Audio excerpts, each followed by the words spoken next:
salah, bukan grundul kayak dek mau itu. Kebanyakan dari manusia itu menyikapi masalah itu malah mempermasalahkan masalah.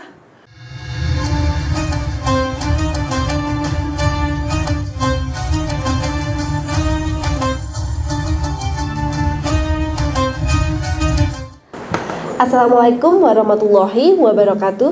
Waalaikumsalam warahmatullahi wabarakatuh. Alhamdulillah, senang sekali saya Nalin RA saat ini bisa kembali membersamai jamaah kajian manajemen Islam pada sore hari ini. Nah, pada sore hari ini kita akan membahas mengenai manajemen fatonah. Fatonah ini sendiri merupakan memiliki arti cerdas. Nah, cerdas ini merupakan sifat wajib yang harus dimiliki oleh Nabi dan Rasul. Karena kecerdasan ini dibutuhkan untuk bisa berkomunikasi dan berdakwah untuk mengajak umat ke amar ma'ruf nahi munkar. Nah, seperti apakah manajemen fatonah itu? Untuk itu sudah duduk bersama kita semua guru kita Ustadz Juli Murtado yang akan membimbing kita. Mari kita simak bersama. Assalamualaikum warahmatullahi wabarakatuh. Waalaikumsalam warahmatullahi wabarakatuh. Alhamdulillahirabbil alamin wa bihi nasta'inu ala umuri dunya waddin wassalatu wassalamu ala asrafil anbiya'i wal mursalin wa ala alihi wa sahbihi ajmain amma ba'du. Bapak-bapak, ibu-ibu, saudara-saudara sedaya yang dirahmati Allah, monggo sareng-sareng kita muji syukur kehadirat Allah, membaca hamdalah alhamdulillahirabbil alamin. Bapak Ibu, jadi materi manajemen fatonah setidaknya mengenalkan beberapa kata-kata yang memang biasa di dalam Islam. Ini sebetulnya bagian rangkaian dari manajemen kepemimpinan. Setiap orang adalah pemimpin. Kalau karakter khalifah memimpin, membina, memelihara, merawat, bagaimana kehidupan kita bisa lebih baik mulai dari diri sendiri. Memimpin berarti mempengaruhi apa yang dipimpinnya. Jadi kalau kita sebagai pemimpin, nomor satu yang paling penting untuk mengembangkan masyarakat, keluarga, harus dimulai dengan memperbaiki jiwa kepemimpinan kita pada diri sendiri. Nah, pada kesempatan ini memang topik-topik ini dianukan di TV, monggo nanti bisa dilihat juga. Tapi memang topik-topik ini cukup banyak untuk kajian-kajian semacam ini. Monggo diniati dengan niat yang tulus golek ilmu yang lebih dalam. Sebab kadang-kadang ilmu itu mengkulit tok begitu. Tapi setelah didalami baru kita tahu manfaatnya, kita yakini, kita jalankan. Sebab tuntunan yang dibawa oleh Islam, didesain oleh Allah, itu sirotol mustaqim, jalan lurus. Kalau orang yang melihat jalan lurus itu jalan tol paling gampang, paling besar, paling cepat menuju yang kita cita-citakan.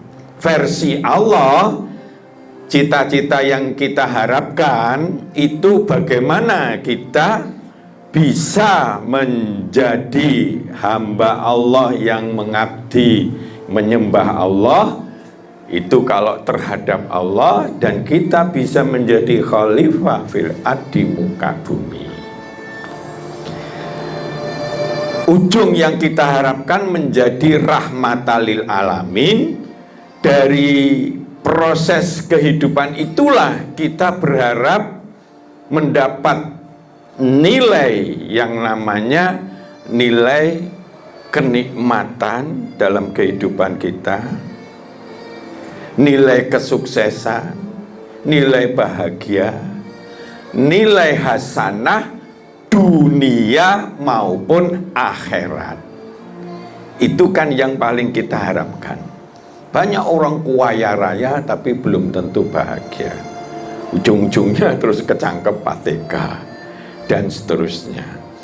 Banyak orang jabatan yang tinggi belum tentu. Nah, bagaimana langkah kita ini dimanapun jabatannya, entah laki-laki atau perempuan, sebanyak apapun kekayaan kita, bagaimana kita bisa hidup sukses, hasanah dunia akhirat.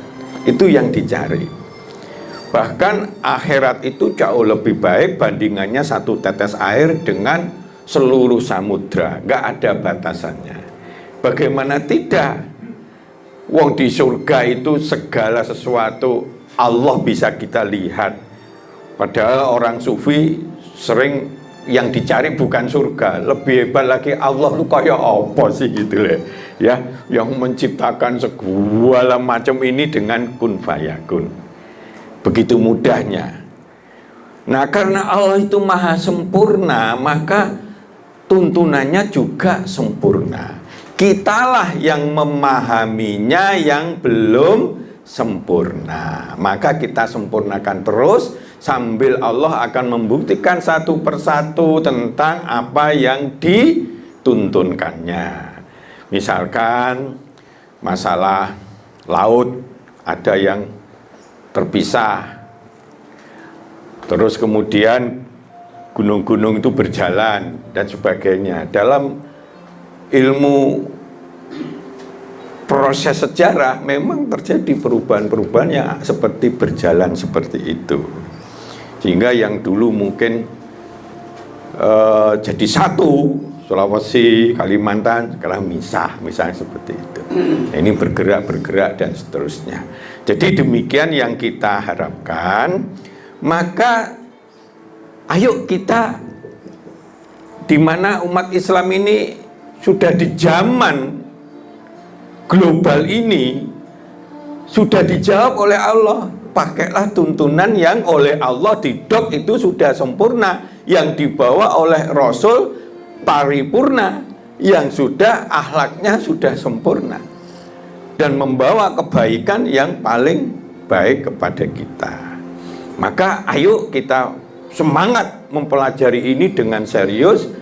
Nanti semua yang namanya poin-poin tema-tema kita akan menjadi cahaya-cahaya, mutiara-mutiara kita, yang kalau nanti digabung satu persatu akan menjadikan kemampuan kita mengelola kehidupan kita ben sukses dunia akhirat, hasanah dunia, hasanah akhirat itu bisa terjadi, nular kepada generasi selanjutnya. Qurrata ayun, nah, menyejukkan pandangan mata terus sampai dunia kiamat. Nah, jadi kalau di dalam teori kepemimpinan yang paling ideal cara Islam itu ada 4 poin yang penting dan itu sangat fungsional. 1, sidik, jejak lurus, adil, bener pikirannya, niatnya, tujuannya, caranya dan sebagainya.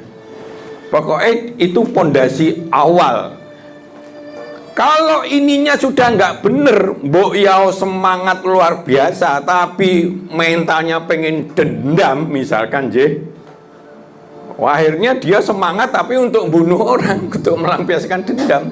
Padahal itu tidak baik dalam Islam.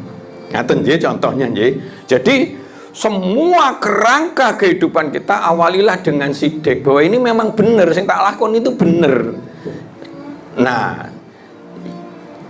visi kita juga benar, niat kita juga benar. Luruskan niat, luruskan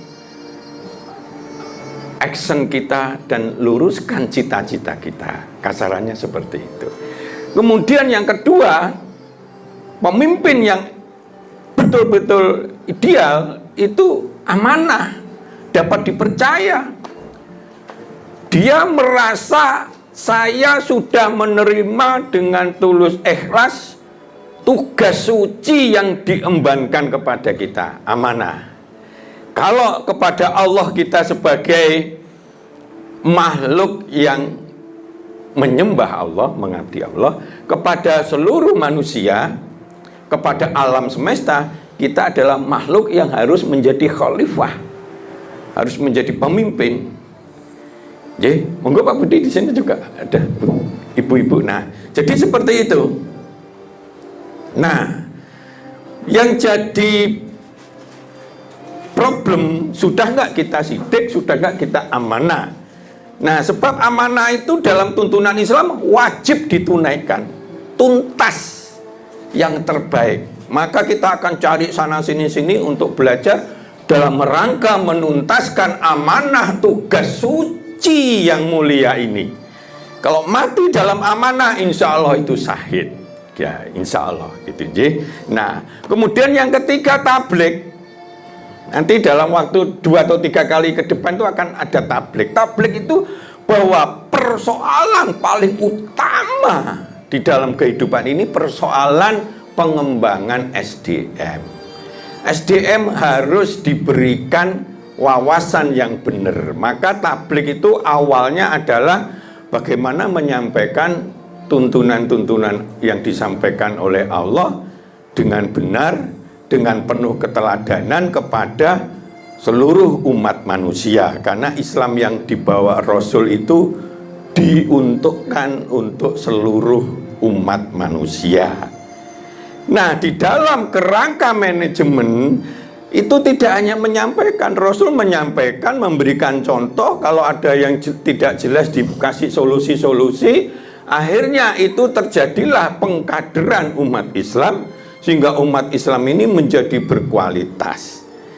Di dalam mengelola pabrik, mengelola negara, mengelola apapun, kunci utama resourcing yang paling utama, urgent, itu adalah perkara manusia. Maka kalau kita ini punya jiwa pemimpin, cobalah asah terus di dalam bagaimana membina manusia, diri kita, termasuk orang-orang di sekitar kita, keluarga kita, anak buah kita, dan seterusnya. Cerdas. Cerdas itu bukan hanya IQ-nya yang mewajibkan tinggi, tapi cerdas itu kalau di dalam pengelolaan kehidupan, itu hanya yang pokok yang harus kita sikapi adalah hanya 2 persoalan. Satu, memahami masalah kehidupan kita, diri kita, keluarga kita, lingkungan di mana kita sedang menjabat, gitu ya, di bawah wewenang kita, bagaimana problematika yang ada. Jadi seperti itu. Sebab memahami masalah kalau keliru, nggak ada gunanya menyelesaikan masalah, bisa malah keliru. Begitu. Jadi masalah itu harus cerdas kita menyikapinya. Oh, masalahnya bukan itu. Masalahnya dia itu sebetulnya pernah kecentok atine, pernah dilukai atau difitnah begitu ya. Sehingga misalkan dalam dia terus jadi orang yang seperti ini dan seterusnya. Misalkan setelah dibongkar-bongkar, kenapa sih dia sampai rela membunuh ibunya misalnya. Ibunya pernah ngomong yang begini, umpamanya seperti itu. Jadi kita harus mengenali masalah. Kalau mengenali masalah secara benar, maka upaya selanjutnya adalah mencari solusi. Maka jangan lari dari masalah, tapi masalah atau problem, sesuatu yang tidak kita harapkan, itu masalah namanya. Nah, problem itu kalau bisa diminimalisir potensi timbulnya problem. Dengan cara apa? Kalau sistemnya bagus, keteladannya bagus, ilmunya bagus, kepandian kita mengatur bagus, maka biasanya masalah itu akan terbatas. Tetap ada memang selama kehidupan tetap ada masalah. Makin kita nggak pinter ngatur pimpinan kita, mbuh model negara maupun di perusahaan atau apa, makin kesro itu. Demo sana, demo sini, apa dan sebagainya. Itu pertanda pemimpin tertingginya memang bermasalah malahan. Yang harus dipecahkan gitu. Ya contohnya seperti itu. Nah, masalah harus dikurangi. Nah, kalau kita sudah mengkondisikan yang baik, tetap selalu ada masalah. Nah, masalah itu baru dipecahkan yang terbaik. Memecahkan bisa sekaligus, bisa step by step. Nggak mungkin. Kadang-kadang masalah terus tokcer gitu, nggak mungkin. Rasulullah sendiri punya masalah apa? Kaumnya yang seperti itu, dia diutus untuk menyampaikan kebenaran, tauhid dan sebagainya. Maka 13 tahun dapat puluhan saja. Tapi dia sudah serius. Loh, saking seriusnya dia sampai istrinya meninggal, pamannya dan sebagainya, sampai di kuyo-kuyo sana kuyo sini. Dia sambil berdoa terus, sambil berusaha, lanah dianahum subulana. Sudah jelas ini jihadnya, finanya. Jihad finanya sudah jelas. Rasulullah itu sangat memudahkan untuk dicarikan jalan. Jalan keluar Rasul itu nggak kepikiran sebelumnya. Tapi jalan keluar yang oleh umat Islam jadikan tahun baru hijrah, yaitu hijrah. Nggak kepikiran. Tapi setelah hijrah, seperti kilas baik, perkembangannya dalam 10 tahun, dunia ini sudah hampir skala dunia itu sudah dikuasai oleh Islam. Mekah yang dulu begitu sudah dikuasai tanpa ada luka sedikit pun. Musuh-musuh yang dulu bebuyutan, karena dihormati Rasul, dia akhirnya secara sukarela masuk Islam. Kemenangan yang berbondong-bondong orang masuk Islam. Nah, Fatonah ini cerdas, memahami masalah, memecahkan masalah, itu butuh kreativitas. Nah, maka kunci cerdas di dalam memahami problematika yang hakiki, dalam memecahkan secara kreatif, sehingga problematika satu persatu terselesaikan dengan baik. Akhirnya perbaikan terus-menerus, makin lama makin baik, makin berkualitas, sesuai yang kita harapkan. Insya Allah kita bisa yang terbaik ujung-ujungnya sebelum dijemput oleh Allah Subhanahu wa Ta'ala. Nah, ini perlu dikelola kecerdasan itu. Tidak harus hanya IQ saja, karena kecerdasan itu yang komplit, kecerdasan akal pikiran IQ, kecerdasan akhlak atau hati nurani, spiritual, emosional, kecerdasan sosial dan sebagainya. Karena itulah yang akan banyak menyelesaikan masalah. Kadang karena emosi masalah bisa membesar itu dan seterusnya. Itu yang perlu kita cerdaskan. Maka yuk kita punya niat selalu berubah, hijrah menjadi yang terbaik. Sebelum kita dijemput oleh Allah, kita akan berikan kehidupan ini yang bernilai terbaik. Maka untuk biar sukses, ujung nomor satu, mulailah dari hati kita, niat yang benar dan sebagainya, dan lanjutkan dengan memahami ilmunya satu persatu. Nggak bisa mablek langsung kita kuasai, nggak iso. Tapi dengan pengajian ini paling tidak nambah wawasan sedikit-sedikit tentang bagaimana kecerdasan itu perlu kita manage sebelum kita dipanggil oleh Allah.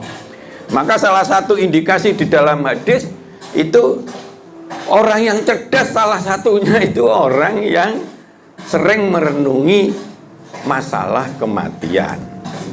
Bahwa saya nih besok ya mati, nek ono pas ayat itu, iya dia itu ketua ini atau mantan jadi apa, mantan wakil presiden misalkan yang kemarin Hamzazas, setelah begitu ya diungkuk ya dilebok nih gitu, dia nggak bisa apa-apa lagi kecuali bekalnya dan seterusnya, amal-amal jariahnya. Maka mari kita semangat terus mengasah kecerdasan kreativitas kita. Makin kreatif maka makin banyak masalah itu mudah kita selesaikan. Jadi dalam kehidupan itu kreatif jangan hanya sekedar kreatif, maka kreatif itu harus diarahkan kepada kreatif problem solving.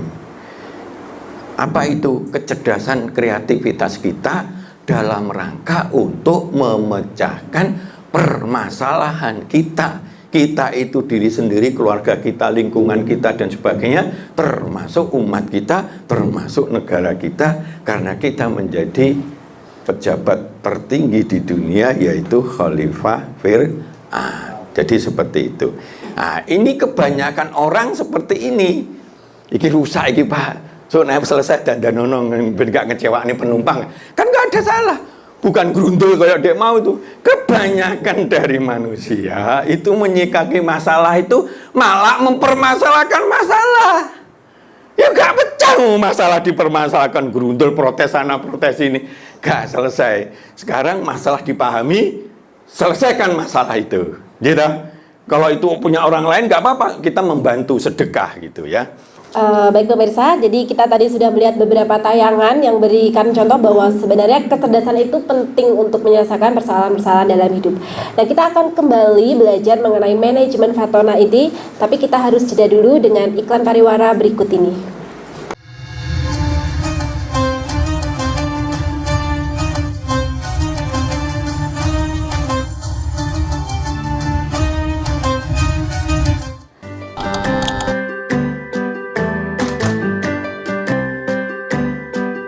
Duh, pengen buka usaha tapi usaha apa ya? Oh iya ya, kenapa nggak jualan kurma aja? Wah, cocok nih.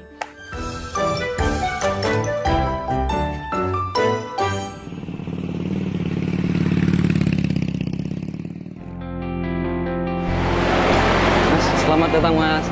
Di toko Kakak Barokah Pusat Kurma Jawa Tengah, ada yang bisa kami bantu? Jadi ini Mas, saya pengen buka usaha kurma. Iya. Saya boleh lihat produk-produknya Mas? Monggo Mas, silakan. Siap. Bisa.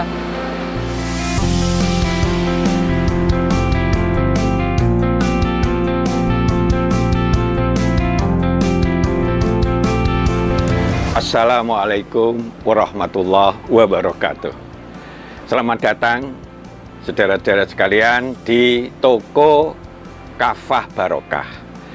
Kami menyediakan khusus untuk grosir di seluruh Jawa Tengah, bahkan di seluruh Jawa.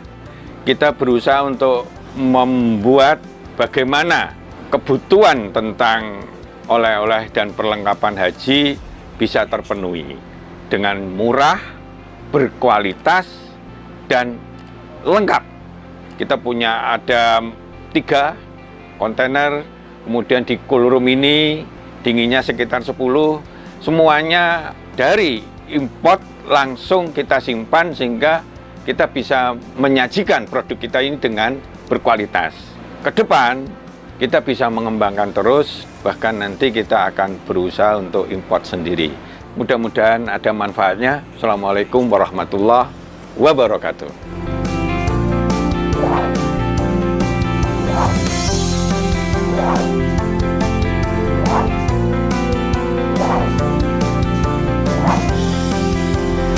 Toko Kafah Barokah menyediakan kurma dari seluruh dunia.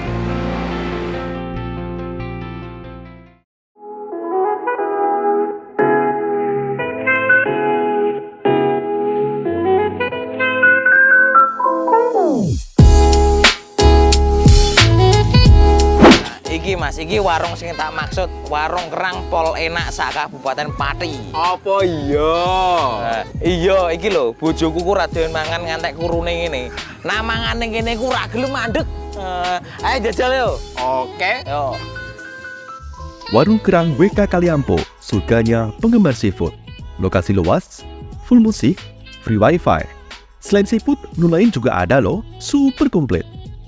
Nah, buat kamu yang bingung mau kulineran kemana, ke Warung Kerang WK Kaliampo saja. Persisnya di Perum Taman Mutiara Persada, Desa Wongorejo RT 3 RW 1 Margarejo Pati. Warung Kerang WK Kaliampo, rasane top markotop.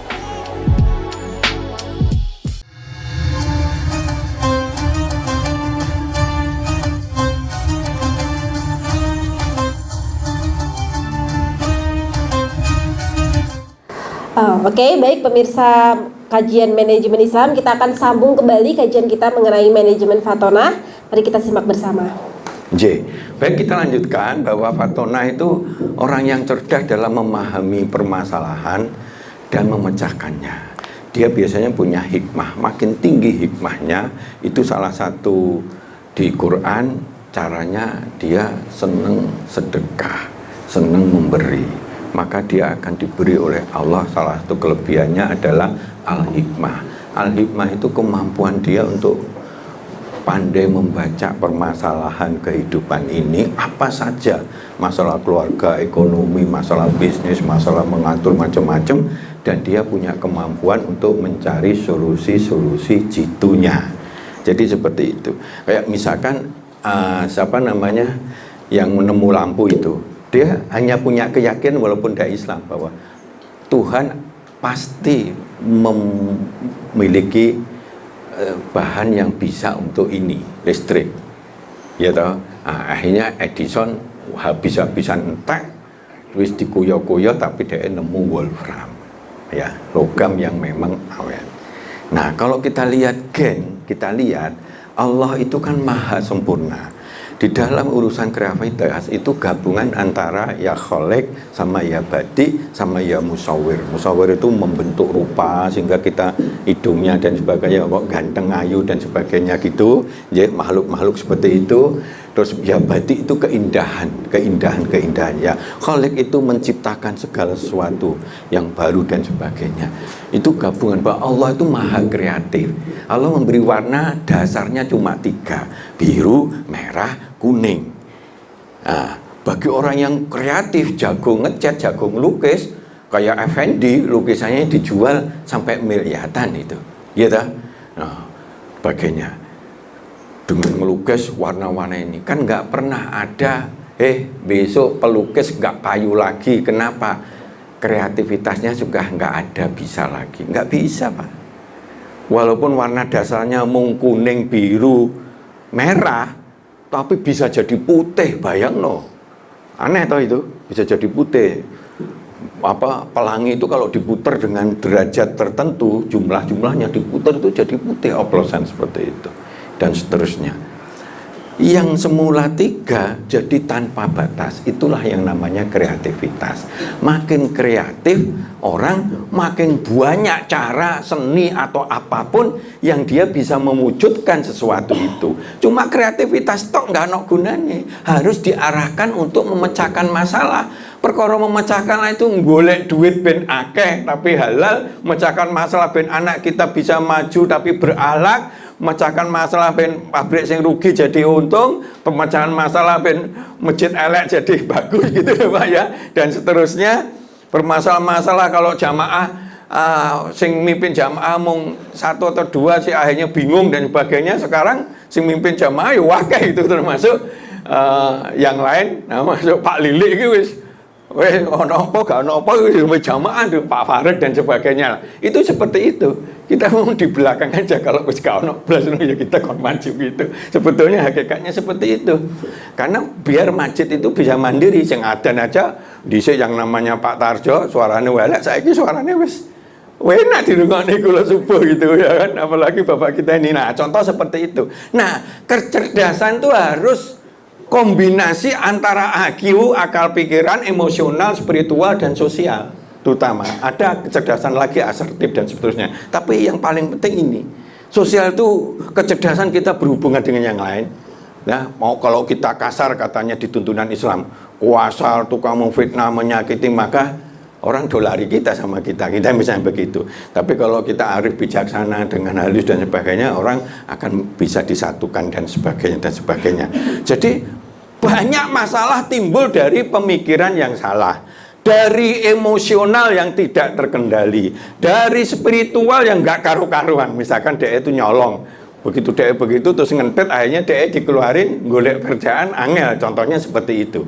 Nah, untuk korupsi itu akhirnya dimelaratkan semuanya, anaknya ngesakne, stres dan sebagainya. Ada yang bahkan anaknya stres bisa bunuh diri, contohnya seperti itu. Nah, banyak permasalahan karena kecerdasan ini salah menempatkannya. Padahal kecerdasan itu harus memahami, terus kemudian harus membantu penyelesaian masalah. Nah, kalau kecerdasan ini melalui ilmu Islam, dapat semuanya itu.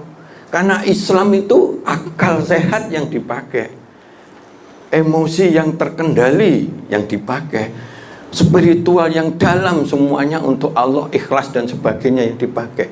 Sosial sing kurang-kurang, sing punya kesulitan, ayolah diajak-ajak untuk dibantu diselesaikan itu. Ada yang sakit, ada yang kecelakaan, golek ini ya oleh duit banyak dan sebagainya. Kita sudah praktekkan sering seperti itu untuk membantu yang begini gitu ya. Dulu zamannya Pak Didik juga ya, ada yang sakit Bu Siti itu yang misalkan seperti itu.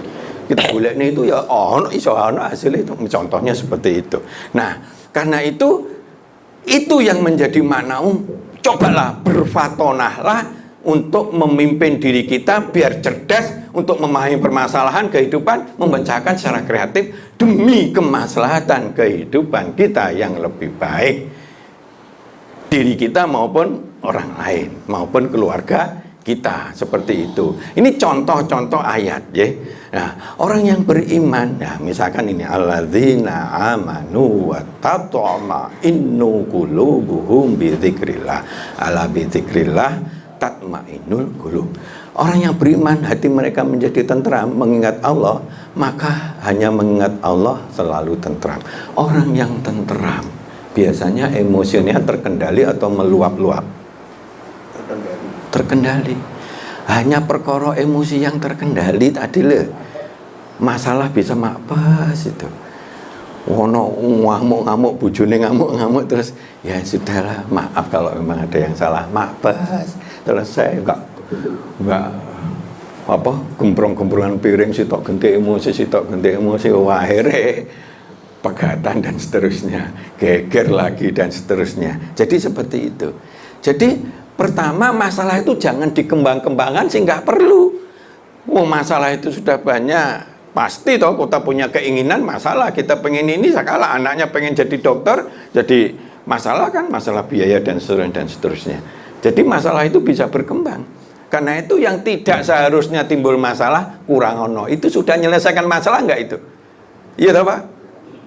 Misalnya kita utang, wah terus utangin temen dan sebagainya, bujuk sana bujuk sini, datang ke sana datang ke sini, dibujuki kabeh, akhirnya dia nggak kredibel, akhirnya golek kerjaan yo angel, golek anu yo angel dan seterusnya, hidupnya tambah susah.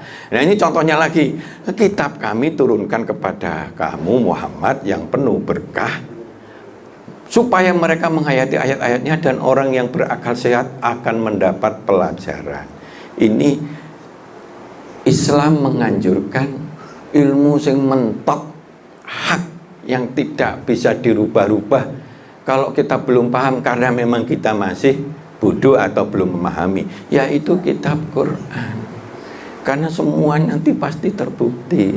Orang yang cerdas dan cepet punya mindset pemikiran ilmu Quran dimploki kabeh aja, nggih. Karena lain sakatum la ajinakum, sapa sing bersyukur masih ditambah dan seterusnya, dan apa sing kufur bojo wedok mesti dikasih duit sithik, wong pancen oleh sithik nyambut gawe wis kesel ngene-ngene diomeli oleh duit ya apa iki, wis kangge anu aja wis entek ngono.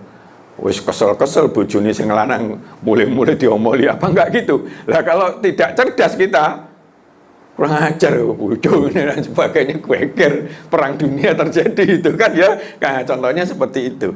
Nah, ini harus pandai-pandai kita menyikapi kecerdasan itu. Maka salah satu orang yang cerdas golek ilmu sing ilmu itu sudah mentok, yaitu di Quran. Nek Quran diwaca tok, dapat ilmunya enggak? Dapat pahala tapi enggak dapat ilmunya. Sayang sekali sekarang belum banyak menjadi budaya yang baik bahwa Quran itu harus dipelajari, bukan hanya dibaca dan dipelajari, dipahami, diyakini, dijalankan. Begitu. Nek gurung jelas tanya yang jelas. Padahal 99% yang namanya Al-Quran cetha welo-welo. Maka kalau di orang Kristiani itu malah nggak oleh orang biasa itu belajar kitabnya dia, khawatir kamu salah begitu. Ada sebagian umat Islam yang gitu, enggak. Itu zaman London di sana itu kalau di masjid itu enggak ono ceritanya sing pakai bahasa Indonesia, pakai Jawa, pakai Quran terus. Maksudnya ben wong enggak ngerti. Kowe toe Islami tapi wong lolo gitu ya, pada lungguh ngono gak paham terus akhirnya ya wis salat begitu. Padahal Jumat itu tiap terus-terusan berapa kali kita kalau itu di manage dengan bagus, dibuat culture titik-titik gitu, tematis ini yang cocok ini akhirnya jadi ilmu kita sambil ngrungokne. Kan gitu kan, sambil kita beribadah kepada Allah. Jadi itu yang menjadi akal sehat kita sempurna, gara-gara kita membawa tuntunan Islam itu yang menjadi keyakinan kita. Kalau kita hayati ayatannya, itu akan nyumber menjadi penuh berkah. Barokah itu kenikmatan yang positif, yang berkembang di dalam kehidupan kita. Bukan makin surut, tapi makin berkembang. Nah, jadi seperti itu. Ini ya, mereka yang mendengarkan perkataan, lalu mengikuti apa yang baik. Nah, mereka mendengar perkataan, diskusi, ya, dari Allah bagaimana terjemahannya itu, terus dari hadis-hadis, terus dari diskusi-diskusi ulama dan sebagainya. Nah, perkataan mengikuti perkataan yang paling baik dan benar, mereka itulah yang diberi petunjuk oleh Allah. Mereka itulah ulul albab, orang-orang yang cerdas, yang mempunyai akal sehat. Jadi ulul albab itu kasarannya orang yang cerdas memahami sesuatu dan memecahkan masalah. Ini pula resep jitu untuk membuat kita bisa memahami dan memecahkan. Caranya apa? Caranya kita brainstorming untuk bagaimana pemikiran-pemikiran terbaik di masalah itu bisa kita dengerin, kemudian kita jalankan. Yang tentu tidak mengikuti yang mengikuti Rasulullah. Jadi gitu. Ini sesungguhnya Al-Quran ini memberi petunjuk jalan yang paling lurus, paling gampang, paling murah, paling cepat dan sebagainya. Memberi kabar gembira pada orang mukmin yang mengerjakan kebajikan bahwa mereka ada pahala yang sangat besar. Pahala itu bisa berupa catatan pahala, bisa berupa reward dengan kemudahan kita memecahkan kesulitan hidup kita. Dengan ada beasiswa gratis kan gitu. Pahala itu adalah reward, hadiah. Misalnya ada Pak, iya aku ada masalah Pak, misalkan putranya sakit apa, oh sakit apa, coba saya dokter sing gitu, misalnya apa gitu, akhirnya begitu dan sebagainya. Ada yang ditabung sebagai catatan amal baik kita. Jadi seperti itu. Nah, inilah yang kita harus lakukan. Manusia mereka akan membiarkan dengan berkata, kami telah beriman, padahal mereka tidak diuji. Ini untuk mengartikan kalau kita ini ada kesulitan, bersama itulah ada kemudahan. Artinya kesulitan itu biasa, masalah kesulitan itu biasa. Ini bagian dari ujian kita untuk naik pangkat. Kalau kita udah bisa memecahkan kesulitan tak 1 tambah 1 tambah-tambahan bisa, maka naik kelas jadi kelas 2, kelas 3 dan sebagainya yang jadi kali-kalian bisa. Makin lama makin pandai kita. Kesulitan yang makin besar makin dianukan. Ojo misalnya kita punya anak yang masih bau kencur terus tadi dicalonkan gubernur, aku nggak setuju sama sekali. Wong pengalaman itu susah banget. Misalnya saya Pak Budi itu ya di Dua Kelinci bangun orang itu kan susah sekali toh Pak. Begitu banyaknya mengkader orang itu susah. Wong di Keranggan aja saya sudah 10 tahun luwe loh Pak Sahri itu belum tuntas ya Pak. Ya sudah dapat piala-piala kayak gitu ya. Ranking 1 di Jawa Tengah misalnya gitu ya. Tapi kan belum nyatane. Nyatane yang masih banyak yang kekurangan, masih banyak yang belum ngaji atau apa, agamanya kurang. Begitu Pak maksud saya. Nah, jadi itulah kelemahan kita. Jadi wahai orang beriman, bertakwalah kepada Allah. Hendaklah setiap orang memperhatikan apa yang diperlukan untuk hari esok. Perintah Allah ini. ya maka bertakwalah kepada Allah, sungguhnya Allah maha teliti apa yang kamu kerjakan. Jadi resepnya adalah begitu. Loh, apa hubungannya kreativitas? Nanti kita lihat kreativitas yang di teori-teori manajemen itu hanya kreativitas dunia. Kalau Islam itu tadi Nabi Musa mentok padahal dia punya amanah ben selamat kabeh, ning depannya ada sungai, ada sungai, ada laut, bagaimana dia? Dia sudah berusaha sungguh-sungguh toh, sudah sungguh-sungguh donga ambek Allah belah itu. Sing sitok selamat kabeh, yang sitok mati kabeh rajane itu. Contohnya seperti itu. Ini kan masalah kreatif. Artinya untuk memecahkan masalah secara kreatif, ojo kita merasa kudu aku tok. Enggak. Teman-teman yang lain, makanya kita sering konsultasi dan sebagainya, apa Mbok Mono dhek memang expert di situ kan, akhirnya punya pemikiran. Oh iya ya, iku nek lara ngono kuwi, nek delok ngono. Oh iya dhisik kancaku ya ngono kuwi. Gawe ngono beres itu, Pak. Itu ning kebonku ono malah gratis dan sebagainya, dianu malah sukses. Padahal dia sudah nang dokter entek duite. Contohnya seperti itu, nggih. Nah, contohnya begitu ya. Maka sesudah kesulitan ada kemudahan, nggih. Terus ini ada hadis dan sebagainya, nggih. Ini mungkin nggak terlalu kita lampaui aja. Nah, ini sekarang proses kreatif. Jadi proses kreatif itu diawali jangan mung kreatifan gitu. Wah, kreatif. Ayo. Si ketua OSIS kita itu besok ulang tahun. Yuk kita coba ben kreatif, nanti gambaran fotonen deloken ngono. Cuamplung nih neng gone banyu. Neng kono listriknya delalah ono mati kan deh, ya kan? Kesetrumnya mati akhirnya kan? Itu mah bukan kreativitas untuk itu. Jawabannya kan kreatif itu, heboh gitu maksudnya. Di film, wis ono diatur sing film wis ono delalah malah mati, geger kan gitu contohnya. Nah, maka memahami masalah harus secara benar. Kalau masalahnya itu tidak sesuai agama Islam, ya harus diluruskan dulu agama Islam. Iya, nyapa ceritane? Ceritane itu iku lho, Pak. Tonggoku iku dikeroyok sampai benjut gitu. Ayo kita kumpulin sak kampung ya, Pak ya. Kita bakar rame-rame. Bendan misalnya gitu. Wong padahal digepuki mung sitok, padahal belum tentu dhek sing salah, iya toh? Kita kompak begitu, ayo nah, ya engkau diisi dong, nggak boleh dalam Islam, nggak boleh. Misalnya keprok ya dicek sisik, angkor foto ya ganti ya paling tidak dibalas atau paling tidak ada hukuman sedikit lah, mau seminggu ben kasih gitu. Oh cok goro-goro keprok belum tentu mati, belum tentu sing salah deh, terus moro-moro ngompak nih, ayo bakar aja kono ya, buyar Pak itu, nggak sesuai dengan Islami gitu loh Pak. Mau kreatif kayak apa? Wah, ayo aku gak nggawa pentungan, tak nggawa iki yo aku duwe bambu, tak kreatif ngene, tak gawe ngene. Wis kowe nanti tak siap nih 100 wong. Kreatif di tempat yang salah apa gunane? Iya. Itu banyak orang yang salah seperti itu, kreatif di tempat yang salah. Kong kali kong korupsi geden-geden, triliun-triliunan, wah ya kacau itu. Nah, jadi awali dengan ini, kemudian niat kuat untuk cari solusi dalam jalan Allah. Sekali lagi, agar kekuatan Allah itu hadir di dalam diri kita, memudahkan, memberikan inspirasi dan sebagainya. Semua perkara itu harus di dalam jalan Allah. Kalau jalannya mungkar, nggak dapat apa-apa dari Allah. Contoh saya itu ya, kena beban amanah untuk menyelesaikan di Jepang. No. Bingung aku piye carane diklaim 5 kontainer, 1 kontainer itu kalau sekarang itu nilainya 5 sampai 10 miliar satu kontainer gede ya, 40 feet udang ya.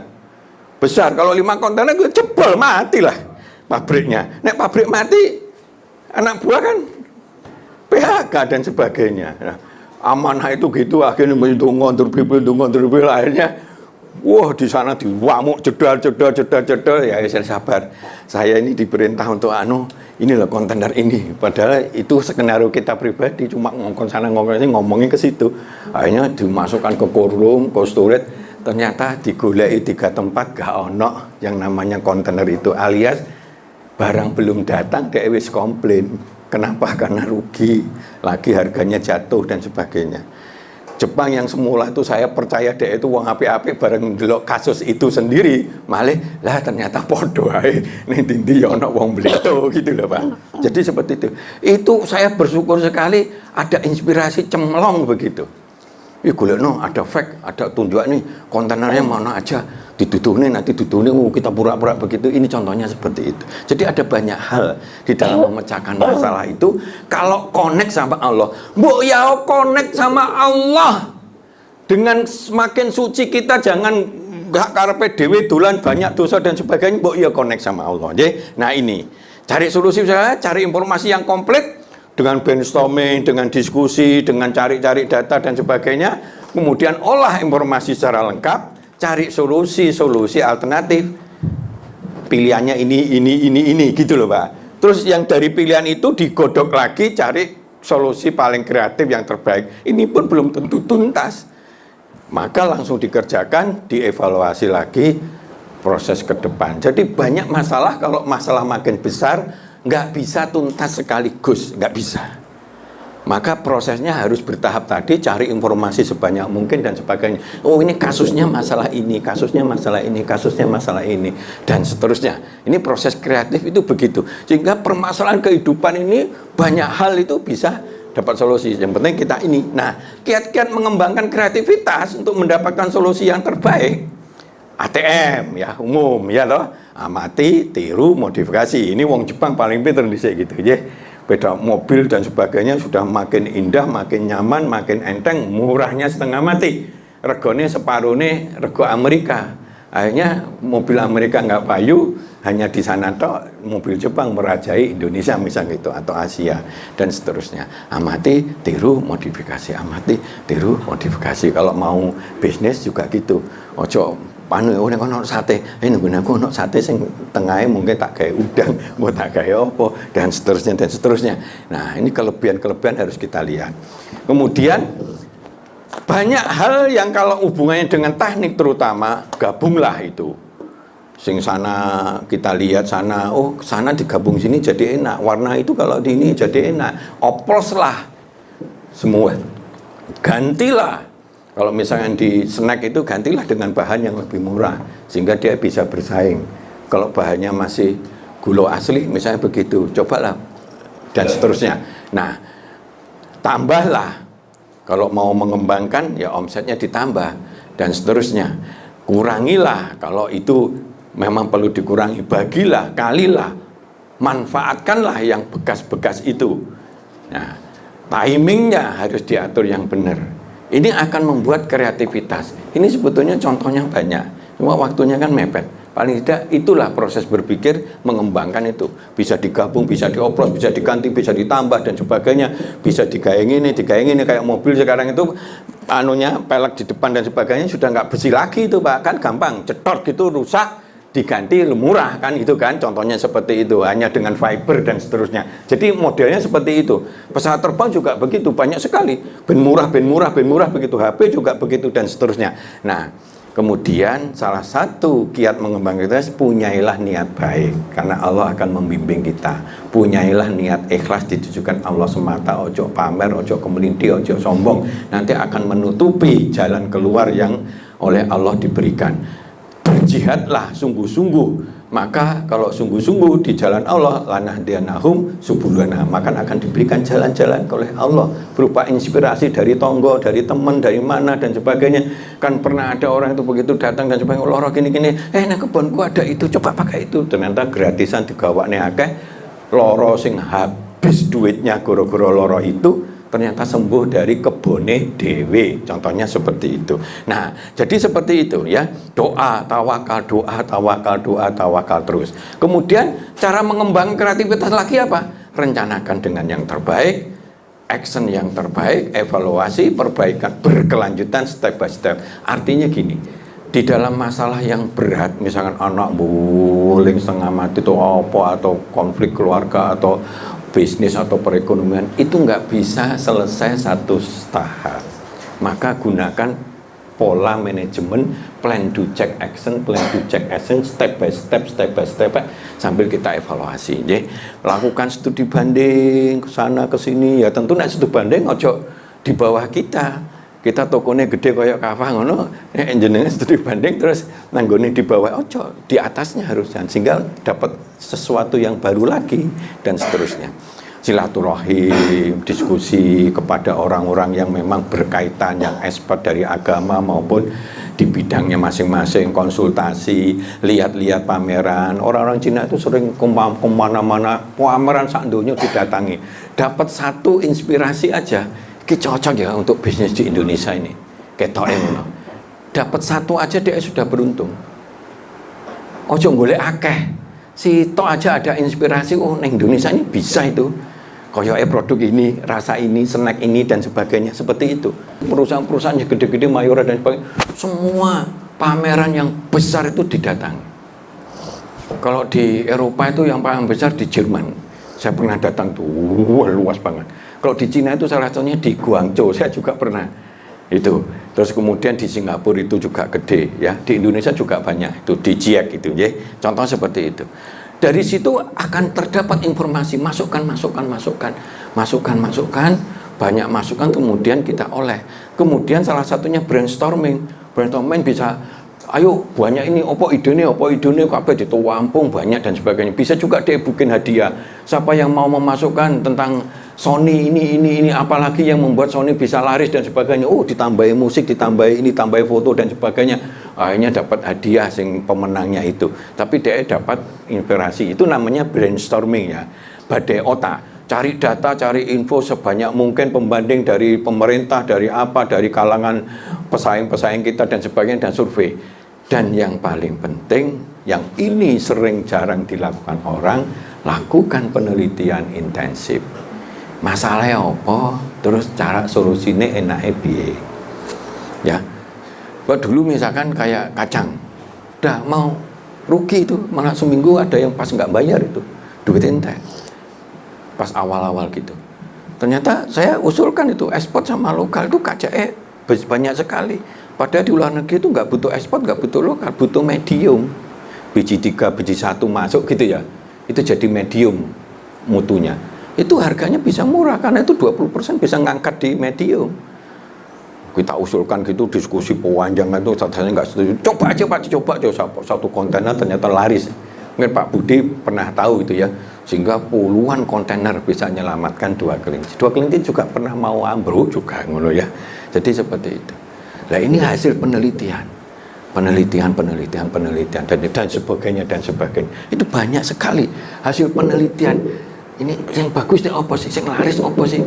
Penelitian kecil-kecilan itu kita mau masuk apa itu dulu ono pati itu dia ono berapa kayak sepi enggak itu. Yang paling gede apa? Misalnya top food yang paling gede itu delon nongkrong sehari apa setengah hari atau apa. Oh, kapasitasnya sampai gitu. Pernah saya orang itu ngeremehin kata-kata saya udah bilang jangan masuk Pak, itu enggak bagus itu, enggak layak itu. Oh, masuk akhirnya diutangi. Koncone diutangi sampai hampir 1 miliar itu. Kerang di daerah sana. Saya bilang, saya tuh pernah lewat sana, saya delok katanya yang terkenal itu gurung haji, gurung kiai dan sebagainya, omahe yo cek gedek dan sebagainya. Awang sumbernya aja yang paling gede, cek pas-pasan ngono, ya sudah nggak layak itu sumbernya itu. Nek 1 bulan pas rame yo layak, tapi nek 1 bulan rame setahun nganggur gara-gara nggak ono kerang lagi, ya bangkrut Pak, nggak pabrik ning kono. Akhirnya duit hampir 1 miliar itu nggak balik Pak. Aku ya goro-goro konco ya, jenengan goro konco, tapi ya aku itu nek ngomong nggak gojek itu, saya nggak pernah dalam hidup itu ngomong gojek itu nggak pernah. Saya mesti serius itu. Jadi kalau saya nggak layak itu sudah pertimbangan saya itu sudah gitu. Walaupun nggak dibayar kok konco gitu loh Pak. Jadi seperti itu, yang nggak nggugu ya hanya gitu. Nah inilah penelitian gitu. Maka coba step by step, sudah ada kesulitan, ada kemudahan, lakukan perencanaan yang baik, plan do check action ini, lakukan satu persatu, sehingga kehidupan kita makin baik. Awali yang paling prioritas, apa sih yang jadi masalah kita yang paling merugikan itu, dan seterusnya. Ini waktunya sudah selesai, Nah ini ada ciri utama Fatona, ini yang manfaatnya. Manfaat nomor 1 itu ya, memudahkan memahami masalah dengan benar, memudahkan mencari solusi dengan benar, sehingga akan mengalami perbaikan real, bukan etok-etokan. Kalau nggak benar, maka itu hanya etok-etokan bukan perbaikan, tapi perbaikan yang terus-menerus sesuai dengan yang diharapkan. Saya kira demikian. Cukup, monggo. Oke, baik. Terima kasih. Nah, kita tadi sudah mendapatkan ilmu yang luar biasa sekali pada kajian kita pada episode kali ini mengenai manajemen Fatona. Oke, kecerdasan itu bukan hanya masalah intelijensi, tapi juga masalah emosi dan spiritual. Ketiga kecerdasan itu harus kita miliki kalau kita ingin menjadi khairul ummah atau umat terbaik. Karena itu, jangan malas, jangan bosan untuk terus berusaha, untuk terus belajar, karena sejatinya belajar itu dimulai dari sejak ayunan hingga ke liang lahat. Terima kasih sudah mengikuti kajian manajemen Islam pada sore hari ini bersama dengan guru kita, Ustadz Juri Murtado. Saksikan terus kajian manajemen Islam hanya di Lingkar TV. Akhirul kalam, billahi taufik wal hidayah. Wassalamualaikum warahmatullahi wabarakatuh. Waalaikumsalam.